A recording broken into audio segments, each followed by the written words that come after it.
Good morning student. Education study circle में आपका स्वागत है। तो आज हम लोग वैद्युत धारा के क्रम को आगे बढ़ाते हुए वैद्युत धारा में आज हम लोग सेलों के संयोजन को देखेंगे। सेलों के संयोजन अर्थात सेलों का संयोजन होता क्या है। तो सेलों का संयोजन मतलब तो सेलों को जोड़ना। तो सेलों को कितने प्रकार से हम जोड़ सकते हैं? सेल को तीन प्रकार से जोड़ा जा सकता है। नंबर एक पे है श्रेणी क्रम संयोजन, दूसरा आपका है समांतर क्रम संयोजन और तीसरा हम लोग देखेंगे मिश्रित क्रम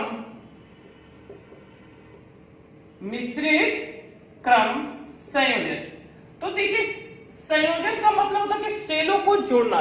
इसलिए जोड़ा जाता है जिससे कि हमको अधिकतम धारा प्राप्त हो, मतलब कि धारा का जो मान हो अधिकतम। तो किस प्रकार सेलों को जोड़ा जाए कि धारा हमें प्रबल रूप से प्राप्त हो। दोस्तों तो चलते हैं, स्टार्ट करते हैं। लेकिन स्टार्ट करने से पहले जिन्होंने अभी तक चैनल को सब्सक्राइब नहीं किया है तो प्लीज सब्सक्राइब करें। जैसा कि हमने देखा कि सेलों का संयोजन तीन प्रकार से होता है। तो सबसे पहले हम देखेंगे श्रेणी क्रम संयोजन। देखिए ये होता क्या है, सेम इसके पहले की तरह। अगर आपने पढ़ा है कि समांतर क्रम श्रेणी क्रम, तो सेम उसी तरह है, लेकिन जो इसका निगमन है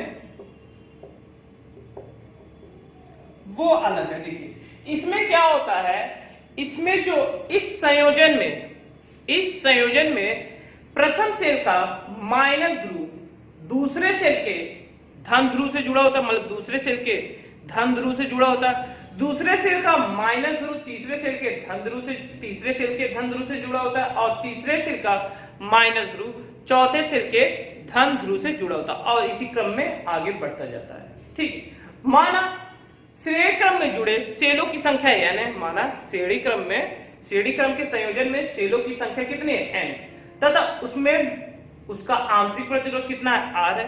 जैसे कि हम फिगर बनाते हैं, जैसे देखिए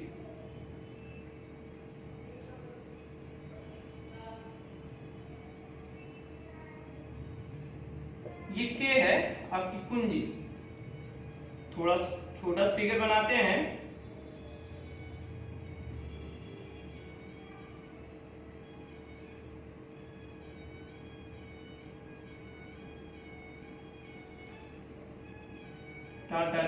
ऐसे है, ठीक है।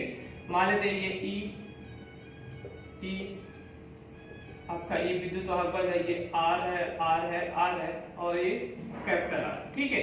तो ये फिगर है आपका। तो देखिए क्या है इसका, जो श्रेणी का संयोजन होता है वो सेल, ये मैं सेल लेते, ये तो आंतरिक प्रतिरोध है, ये हमारा प्लस होता है, ये माइनस, जो माइनस सिरा होता है वो दूसरे सेल के किससे प्लस सिरे से जुड़ा होता है। ये प्लस ये माइनस, ये प्लस ये माइनस, ये जैसे कि इसी तरह होता है, ठीक है। आगे क्रम में बढ़ा रहता है। तो इसी क्रम में क्या होते हैं, जुड़े रहते हैं, ठीक है। सिंपल सा फिगर है, आप इसे नोट कर सकते हैं। तो जैसा कि माना, देखिए इस संयोजन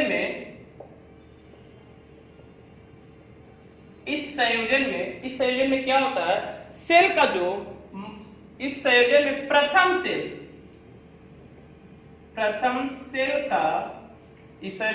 सेल का ऋण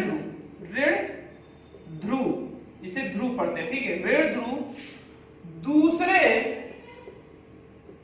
सेल के धन ध्रुव से जुड़ा होता है, धन ध्रुव से जुड़ा होता है, ठीक है। दूसरे सेल का ऋण ध्रुव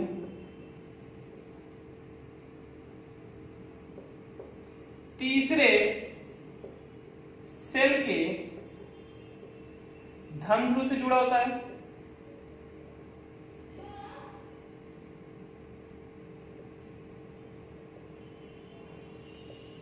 और तीसरे सेल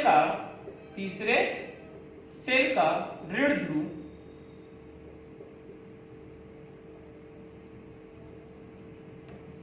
चौथे सेल के धन ध्रुव से जुड़ा होता है और यह क्रम आगे बढ़ता रहता है और यह क्रम आगे बढ़ता रहता है। ठीक है, जैसा कि हमने फिगर देखा कि यहाँ पे n है, n की संख्या है, ठीक है, n क्रम में जुड़े हुए। ठीक है, तो ये माना n सेल जो श्रेणी क्रम में जुड़े हुए हैं, ठीक है, जिनका आंतरिक प्रतिरोध, इनका आंतरिक प्रतिरोध कितना है, R है, तथा विद्युत वाहक बल E है। माना इस पे E है, ठीक है, माना वह प्रतिरोध कैपिटल R है, ठीक है, तो श्रेणी क्रम संयोजन में, ठीक है, श्रेणी क्रम संयोजन में कुल आंतरिक प्रतिरोध कितना हो जाएगा, तो देखिए n है तो nr हो जाएगा, ठीक है, nr हो जाएगा। सिंपल सा है, एकदम सिंपल सा, देखते रहिए। और इसको आप देख रहे हैं कि ऐसे क्रम में जुड़ा है, पहला जो धन सिरा माइनस सिरा, दूसरे के धन, दूसरे के फिर माइनस सिरा, देखिए धन, ये क्या है, यही आपको ध्रुव करके सुनना है। तो n है तथा क्या है, और मतलब कि कुल विद्युत वाहक बल कितना काम करेगा, Ne, ठीक है। तो कुल प्रतिरोध, तो आगे ऊपर वाला रिमूव कर दे रहे हैं, इसको नोट कर लीजिए। कुल प्रतिरोध कितना होगा, फिगर आपको देख रहे हैं, समझ में आ रहा होगा। कुल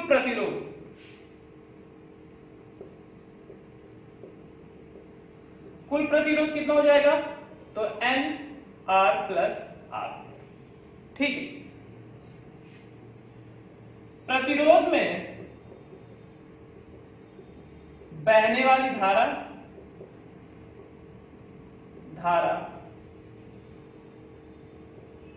I है, तो I बराबर क्या हो जाएगा, कुल विद्युत वाहक बल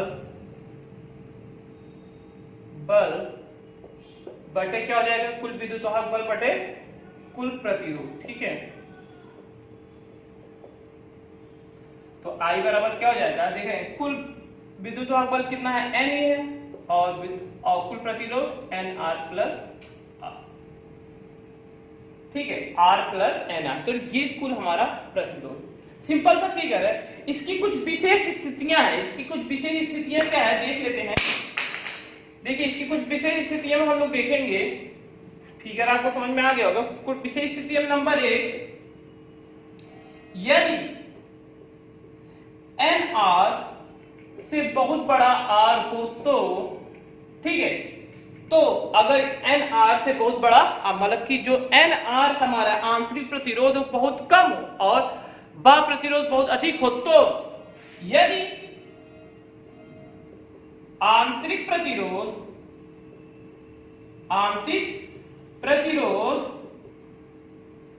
बाह्य प्रतिरोध से कम है, तो श्रेणी क्रम में प्रबल रूप से धारा बहती है, ठीक है। इसके दो हैं। दूसरा क्या कह रहा है, दूसरा यदि NR बड़ा हो किससे, R से, तो क्या होता है, यदि आंतरिक प्रतिरोध बाह्य प्रतिरोध से अधिक होता है, तो श्रेणी श्रेणी क्रम में धारा का कोई भी लाभ नहीं होता, कोई भी लाभ नहीं होता है। इससे आपको क्या सीख मिली कि यदि हम सेलों को श्रेणी क्रम में जोड़ते हैं लेकिन जो आंतरिक प्रतिरोध होना चाहिए वो बाह्य प्रतिरोध से क्या होना चाहिए, कम होना चाहिए, तभी हमें प्रबल रूप से धारा मिलेगी। यदि क्या होगा, आंतरिक प्रतिरोध बाह्य प्रतिरोध से अधिक होगा तो इसका जो हमने श्रेणी क्रम में जोड़ा इसका कोई भी लाभ नहीं मिलेगा। दोस्तों तो सिंपल सा ही है, आपको समझ में आ गया होगा। ठीक है, इसको नोट करते रहिएगा और एक एक बात ध्यान में रखेंगे तो सिंपल सा। देखिए दूसरा क्या है, दूसरा इसका व्युत्क्रम उल्टा है। सेम अगर हम बात करें तो इसका उल्टा ही है। उल्टा कहने का मतलब कि जो समांतर क्रम श्रेणी है,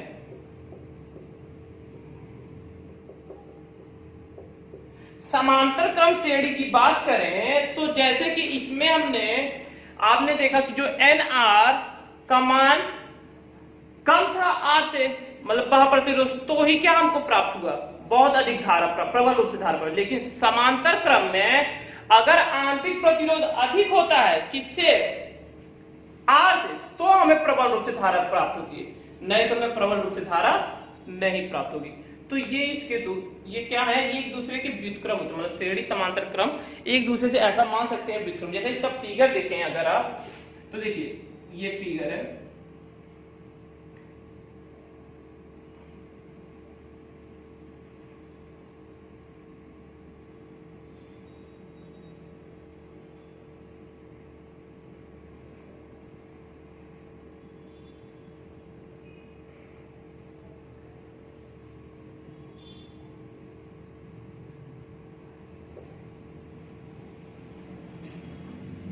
ये मान लीजिए हमारा B है और ये बिंदु B है।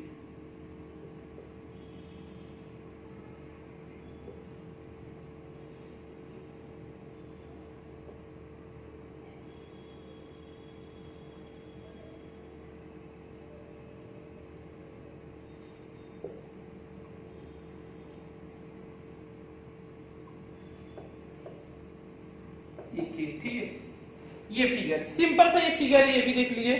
ठीक है, ये धन है, माइनस धन माइनस धन माइनस धन माइनस धन minus R R R R. ठीक है, सिंपल सा। देखिए इसमें क्या होता है कि ये A है, ये बिंदु A है, बिंदु B, तो इसका जो धन सिरा होता है, इस संयोजन में सभी सेलों के धन सिरे बिंदु A से और माइनस सिरे मतलब माइनस ध्रुव B बिंदु से जुड़े होते हैं। तो इसमें इस प्रकार, मतलब कि इसमें मतलब इस प्रकार इस संयोजन में क्या होता है, धन ध्रुव सेल के सभी धन ध्रुव क्या होते हैं, A सिरे से जुड़े होते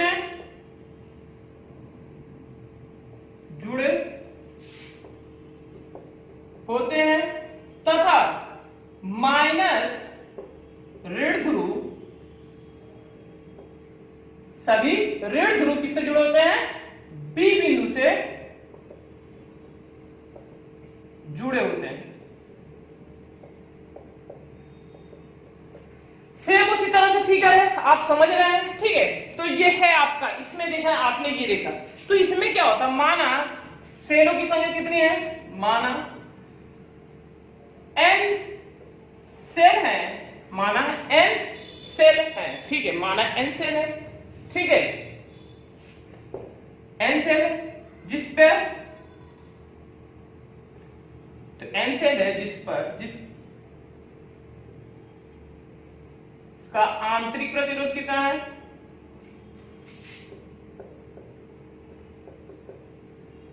आंतरिक प्रतिरोध वाला n सेल है, तो आंतरिक प्रतिरोध कितना हो जाएगा, NR है। ठीक है, NR मतलब एक तरीके से कह सकते हैं NR, और विद्युत वाहक बल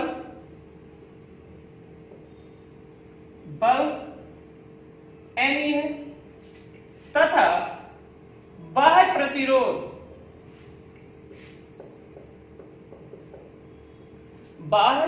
प्रतिरोध जैसे कि इसमें एन ई इसलिए, या तो इसमें देखिए एन ई अगर यहाँ पे लेंगे तो गलत हो जाए, क्योंकि जो ये प्रतिरोध ई होता है एक समान होता है, ठीक है, ई जो होता है एक समान होता है, इसलिए अभी इसमें नॉर्मल अगर हम कहें तो एन ही रहने दें, मतलब कि यार एन आर कर सकते हैं, और जो विद्युत वाहक बल होगा वो केवल ई होगा, ठीक है। बाह्य प्रतिरोध आर है, ठीक है, बाह्य प्रतिरोध आर है, तो जो अतः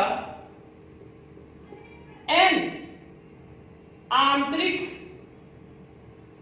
प्रतिरोध का तुल्य प्रतिरोध कितना होगा, तुल्य प्रतिरोध बाह्य प्रतिरोध है,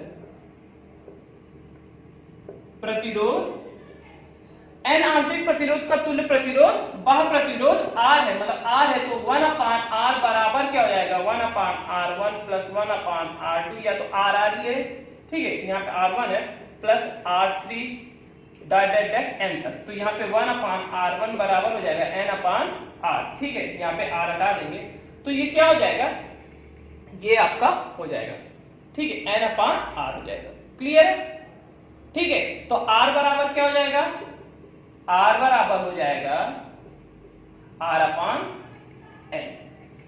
तो कुल प्रतिरोध कितना हो गया, तो ये देखिए फिगर आप देख रहे हैं, तो E इसमें विद्युत वाहक बल क्या होता है, एक समान होता है, इसीलिए यहाँ पे Ne मत लीजिएगा, ध्यान में रखिएगा, बहुत लोग यही गलती कर देते हैं, जैसे कि हमने आपको दिखाया कि वो जल्दी मारे, जैसे कि हमने NR तो यहाँ पे ले सकते हैं, लेकिन यहाँ पे E केवल E रहेगा, ठीक है। तो कुल प्रतिरोध कितना हो जाएगा, कुल प्रतिरोध आपका कितना हो जाएगा, R मतलब कि N R plus N plus R, ठीक है, ये हो जाएगा। अतः इसमें धारा I बहती है, तो I बराबर विद्युत वाहक बल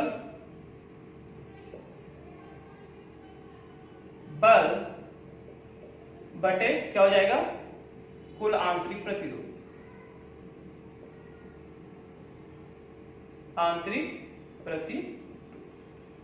ठीक है, आप ऐसे लिख सकते हैं, ठीक है। तो यहां पे जो होगा विद्युत वाहक बल E अपान क्या हो जाएगा, N/R/N प्लस R, एलसीएम लेंगे तो आपका Ne बटे क्या हो जाएगा, NR प्लस R, ये आपका आएगा, सिंपल सा ये सूत्र हो जाएगा। उसमें क्या होता, R प्लस NR था, इसमें क्या हो जाएगा, NR प्लस R हो जाएगा। क्यों हुआ ऐसा, आपको अभी हमने बताया कि इसमें ऐसा क्यों, इसकी विशेष स्थितियां क्या है, हमने आपको बताया कि इसमें क्या क्या होता है। इसकी विशेष स्थितियां दो है, विशेष स्थिति क्या है, देखिए विशेष स्थिति नंबर 1 है, यदि क्या है, n r से बड़ा r हो तो, क्योंकि देखिए इसमें n r है, r हो तो क्या हो जाएगा, n r, अगर n r क्या है, r से बड़ा हो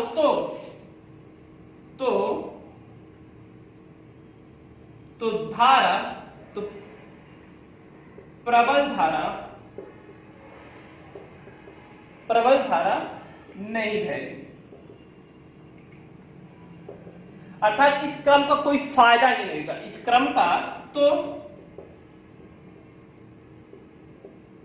समांतर क्रम का कोई लाभ ही नहीं होगा, क्रम का कोई लाभ नहीं होगा, ठीक है।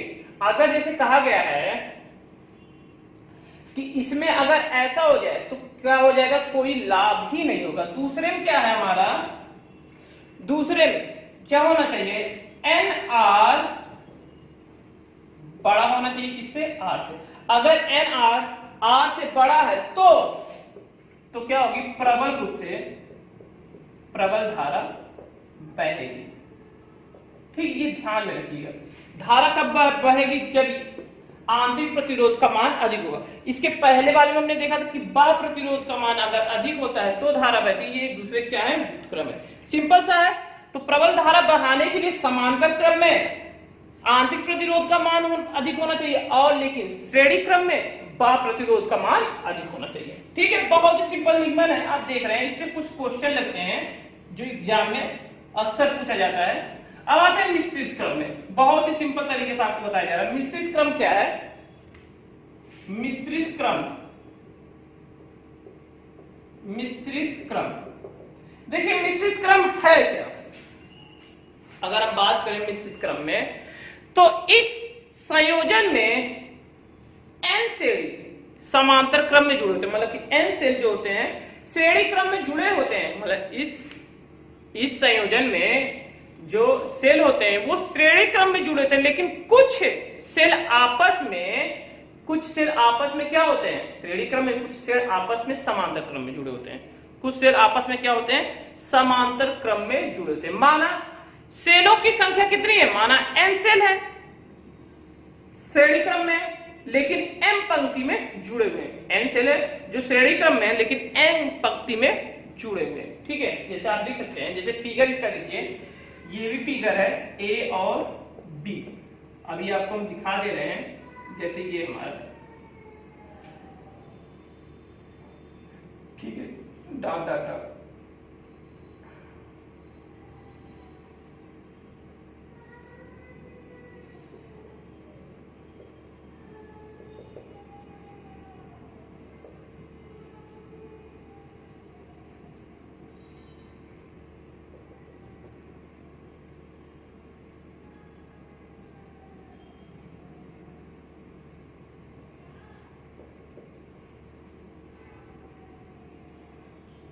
ठीक है, ये है हमारा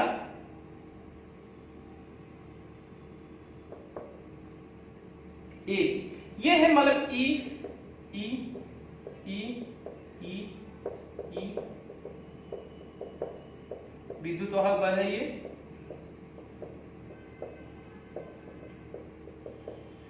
एम पंक्ति, कितना ये एन मतलब कि एम पंक्ति है, कितनी एम पंक्ति, एम पंक्ति में है, ये कितनी है पंक्ति एन है। ठीक है, तो ये तो क्या है इस सेल में, देखिए ये फिगर है आपका, ये के है हमारा और ये क्या है आर, वापस देखिए इस संयोजन में,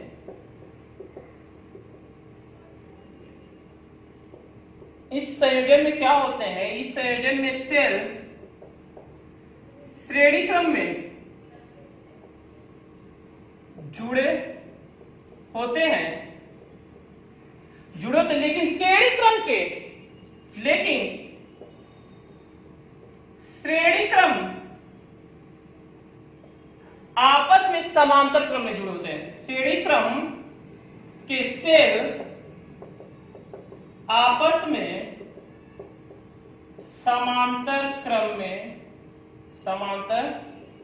क्रम में जुड़े होते हैं। देखिए पहले क्या है, इस संयोजन में श्रेणी क्रम में जुड़े होते हैं, लेकिन जो श्रेणी क्रम में सेल है वो आपस में समांतर क्रम में जुड़े होते हैं। ठीक है, माना कितने n सेल है, n सेल है, ठीक है, जो m पंक्ति में जुड़े हैं, m पंक्ति में जुड़े, ठीक है। तो सेलों का आंतरिक प्रतिरोध कितना होगा, इसमें देखिए कुल कितना लेना है एन आर, हमेशा एन आर लेना है, कितना है आंतरिक प्रतिरोध कितना है एन आर है, तथा विद्युत वाहक बल एन ई है। तो इस पे बाह्य प्रतिरोध आर, ठीक है, तो प्रतिरोध आर है जो श्रेणी क्रम जुड़े आंतरिक प्रतिरोध का क्या है के तुल्य है, क्या है तुल्य प्रतिरोध है। तो अर्थात 1/r बराबर हो जाएगा, क्या हो जाएगा, तो देखिए n है तो क्या हो जाएगा n, तो 1/nr plus 1/nr plus 1/nr dot dot dot m पर तक। ठीक है, तो यहां तक हो जाएगा, सिंपल से इसका निगमन है, देखिए ये यहां तक हो जाएगा, m तक हो जाएगा, तो हो जाएगा 1/r बराबर क्या हो जाएगा m बटे एन आर, ये हो जाएगा। तो आर बराबर क्या हो जाएगा, एन आर बटे एम। तो कुल प्रतिरोध कितना हो जाएगा, कुल प्रतिरोध कितना हो जाएगा आपका, हो जाएगा N R M plus R जाएगा। ठीक है, बहने वाली धारा आर है, बहने वाली धारा आई है, तो आई बराबर कुल विद्युत वाहक बल बटे क्या हो जाएगा, कुल प्रतिरोध। बहुत ही सिंपल सा निगमन, इसका एक दो बार अगर आप देख लेते हैं तो एकदम सिंपल सा आ जाएगा। ठीक है, ये हो जाएगा। तो ये है, देखिए ये हो गया। आगे चले इसके, देखिए तो कुल आई बराबर तो हो जाएगा, आई बराबर क्या होगा, तो अगर हम लेते हैं एन, ई बराबर हो जाएगा आपका N R M plus capital R, LCM लेंगे तो एन एम ई और क्या हो जाएगा N R plus M R, ये होगा। ठीक है, देखिए एम आर का मान न्यूनतम होगा प्रबल धारा के लिए, प्रबल धारा के लिए N R plus M R का मान न्यूनतम होना चाहिए। अर्थात N R plus M R का अगर हम करें होता है एन आर का whole square plus M R का whole square minus under root लेंगे, अंडर रूट इसको लेंगे, कितना लेंगे इसमें अंडर रूट लेंगे। ठीक है, अंडर रूट लेंगे प्लस 2 N R sorry N M R N R. ठीक है, अगर इसमें हम क्या करें, देखिए माइनस करते हैं, कितना माइनस करते हैं, अगर हम 2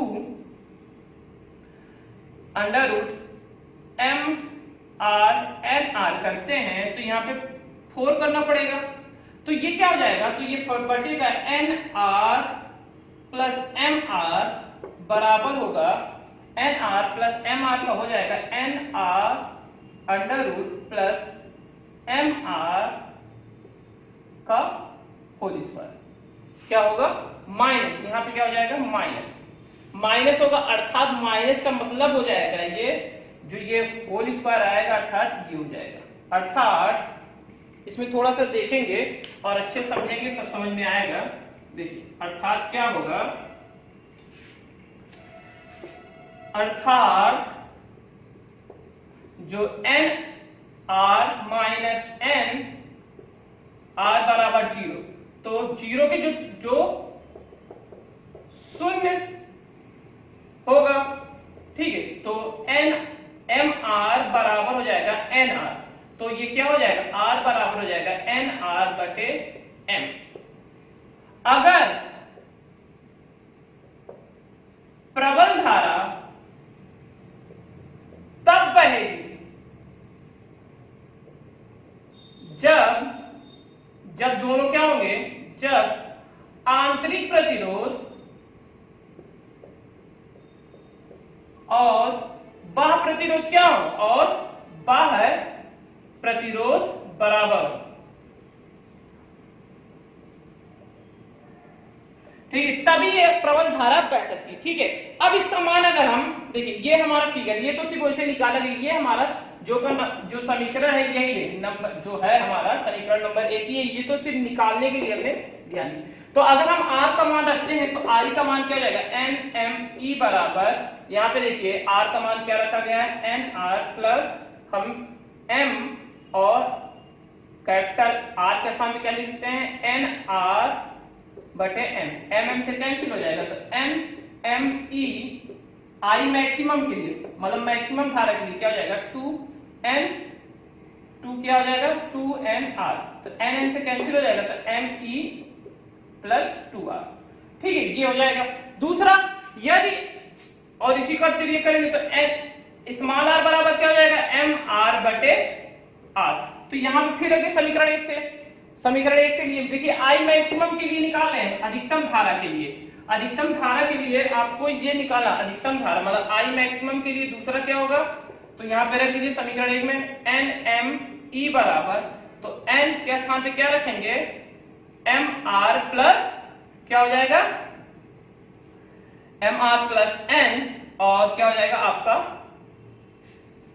ये देखिए यहाँ पे अभी हमने निकाला कि एम आर बराबर था एन आर के, ठीक है, तो आर बराबर क्या हो जाएगा, एम आर प्लस आर, तो ये हमारा क्या हो जाएगा, एम आर बटे R into R plus M R, तो आर आर से कैंसिल, तो आई मैक्सिमम का क्या हो जाएगा, सिंपल सा एन एम आर, तो ये हो जाएगा 2mr, तो एम से कैंसिल 2nr बराबर 2r, ठीक है, ये ई है आपका, ऊपर ई करिए, ये ई है, सॉरी, ठीक है, तो आई मैक्सिमम ये आसानी से आप निकाल, मतलब आई जो ये हमने सब किया है वो इसलिए क्योंकि जो एन देखिए जो ये हमारा मान है, ये N R plus M R का मान न्यूनतम होना चाहिए, न्यूनतम होना चाहिए मतलब ये इनका मान लगभग 0 के बराबर होना चाहिए, अगर ये 0 के मान नहीं बराबर होंगे तो हमारा अधिकतम प्रबल धारा नहीं गई, तो अर्थात ये दोनों एक दूसरे क्या हो सकते हैं,